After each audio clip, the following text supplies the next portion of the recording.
R and R colony ప్రజలందరికీ లోక రక్షకుడు పాప పరిహారకుడైన యేసుక్రీస్తు నామములో మీ అందరికీ వందనాలు తెలియజేసుకుంటున్నా. దయచేసి ఎక్కడున్నా ఈ మాటలు శ్రద్ధతో వినాలని మీ అందరికీ ప్రభునామంలో మనవి చేస్తున్నా. మరణాలు 2 ఉన్నాయి. ఆ విషయం చాలా మందికి తెలియదు. పిల్లలు గమనించండి. ఒక మరణం తెలుసు, శారీరకమైన మరణం. ఎందుకంటే మన ముందు ఎంతో మంది పుట్టి మరణించిన వారిని చూశాం కదా. చాలా మంది ఈ లోకాన్ని విడిచిపెట్టి వెళ్ళిపోయారు, అదే మరణం. కానీ 2 మరణాలు ఉన్నాయి. ఈ సంగతి చాలా మందికి తెలియదు. ఒక మరణం దేహానికి వస్తుంది, మరొక మరణం ఆత్మకు వస్తుంది. ఇది ఎవరు చెప్పారంటే ఈ లోకాన్ని చేసిన ఆ దేవుడే చెప్పాడు, మానవులందరినీ చేసిన ఆ దేవుడే చెప్పాడు. ప్రియులారా గమనించండి, దేవుడు ఈ సృష్టి అంతటినీ చేసి మనుషులను చేశాడు. చివరిన నేలమన్ను తీసుకుని నరుడిని చేశాడు. అతడు ఒంటరిగా ఉండటం మంచిది కాదని అతను ప్రకటెముకను తీసి స్త్రీని చేశాడు. వాళ్ళిద్దరిని భూమి మీద పెట్టాడు, సమస్తమును వారికి అప్పగించాడు. మీరు తినండి, మంచిగా ఉండండి అని చెప్పాడు. అయితే దేవుడు చెప్పాడు, ఇదిగో తోట మధ్యలో ఒక చెట్టు ఫలం ఉంది, అది మీరు తినకండి అంటే అది తింటే మీరు చేస్తారని యేసు ప్రభు ఆజ్ఞాపించాడు, పరీక్ష పెట్టాడు. అయితే మనుషులు ఏం చేశారంటే దేవుని ఆజ్ఞను మీరి ఆ పండుని తిన్నారు. అంటే దేవుని ఆజ్ఞను మేరటమే, ఆజ్ఞ అతిక్రమమే పాపం కనుక వారిలోనికి పాపం ప్రవేశించింది. బైబిల్ చెబుతుంది, దురాశ గర్భమును ధరించి పాపమును కనగా పాపము పరిపక్వమై మరణమును కొనను. ప్రియులారా, పాపము వలన ఏమొస్తుందంటే మరణం వస్తుంది. ఎన్ని మరణాలు అంటే 2 ఉన్నాయి. ఒకటి శారీరకమైన మరణం. మనుషులందరికీ ఇది తప్పదు. దేవుడిని నమ్మినా నమ్మకపోయినా, లేకపోతే మంచిగా జీవించినా చెడ్డగా జీవించినా, ఎలా బ్రతికినా ఈ భూమి మీద మనిషికి మరణం అనేది తప్పదు. అది తథ్యం, వస్తుంది, ఖచ్చితంగా వస్తుంది. అది ఎప్పుడు వస్తుంది అంటే మరణానికి చిన్న అని పెద్ద అని తేడా లేదు. ఎప్పుడు వస్తుంది ఎవరు చెప్పలేం. ఏదో ఒక సమయంలో ఎప్పుడు వస్తుందో చెప్పలేం కనుక వస్తుంది. ఇది శారీరకమైన మరణం. కానీ ప్రియారా గమనించండి, 2వది ఉంది ఆత్మ. అంటే మట్టికి వెళ్ళిపోద్ది. దేవుడు చేసిన ఈ ఆత్మ ఎక్కడికి వెళ్ళాలంటే దేవుని యొద్దకు వెళ్ళాలి. ఇప్పుడు దేవుని యొద్దకు వెళ్ళాలంటే దేవుడు ఏమై ఉన్నాడంటే పవిత్రుడు, పరిశుద్ధుడు. ఆయనలో పాపం లేదు. ఇప్పుడు మనిషి దేవుని దగ్గరికి వెళ్ళాలంటే మనిషి కూడా పవిత్రుడే అవ్వాలి. అయితే మనుషులందరూ పాపం ఉంది మనుషులందరిలో. బైబిల్ చెప్తుంది, నీతిమంతుడు లేడు, ఒక్కడు లేడు, అందరిలోనే పాపం ఉందని చెప్తుంది. కనుక మరి పాపాత్ముడు మరణిస్తే ఈ మట్టికెళ్ళి పద్ధతి పక్కన పెట్టండి, కానీ ఈ ఆత్మ దేవుని దగ్గరికి వెళ్తుంది. మరి ఎక్కడికి వెళ్తుంది అంటే నరకానికి వెళ్తుంది. అదే 2వ మరణం అని బైబిల్ చెబుతుంది.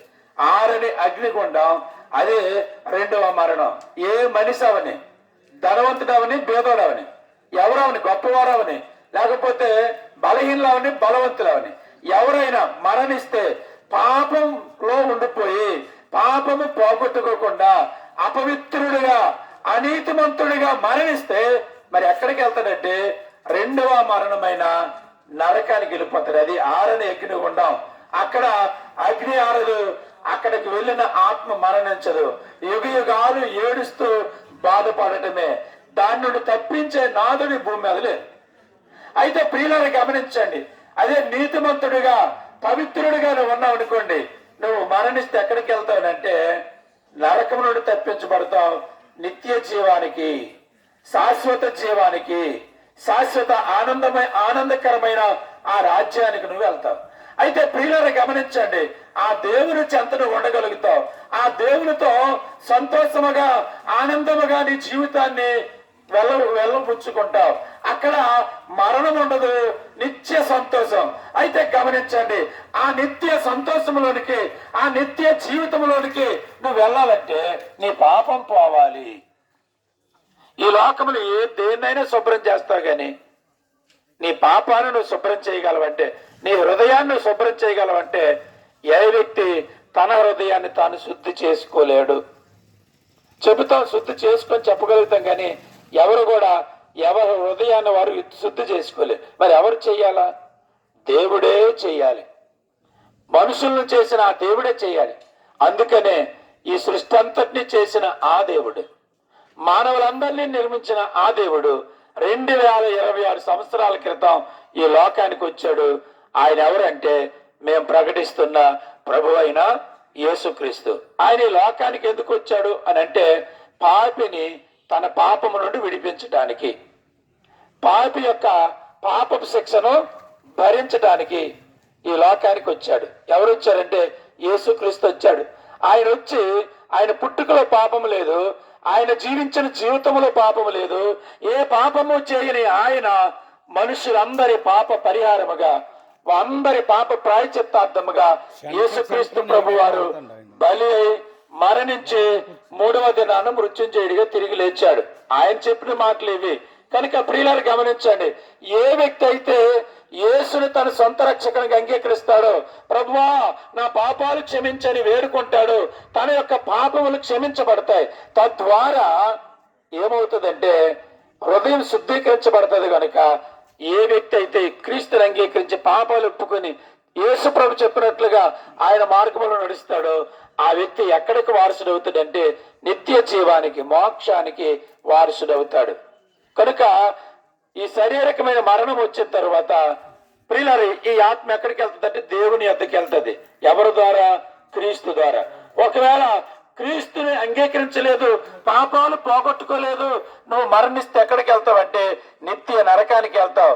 అక్కడ ఆరదు అగ్ని యుగ యుగాలు వేతన పడతావు. నువ్వు దాని నుండి తప్పించడానికి యేసుక్రీస్తు ప్రభు వచ్చాడు. కనుక ప్రియులను గమనించండి, యేసును అంగీకరించండి. ఇదిగో ఆ 2వ మరణం నుండి తప్పించబడండి.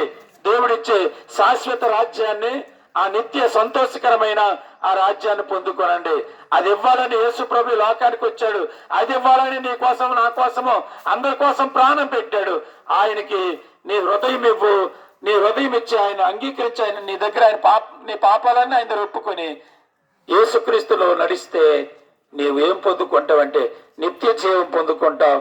అటువంటి గొప్ప భాగ్యము ఈ యొక్క గ్రామ ప్రజలందరికీ దేవుడు అనుగ్రహించును గాక. ఆమేన్.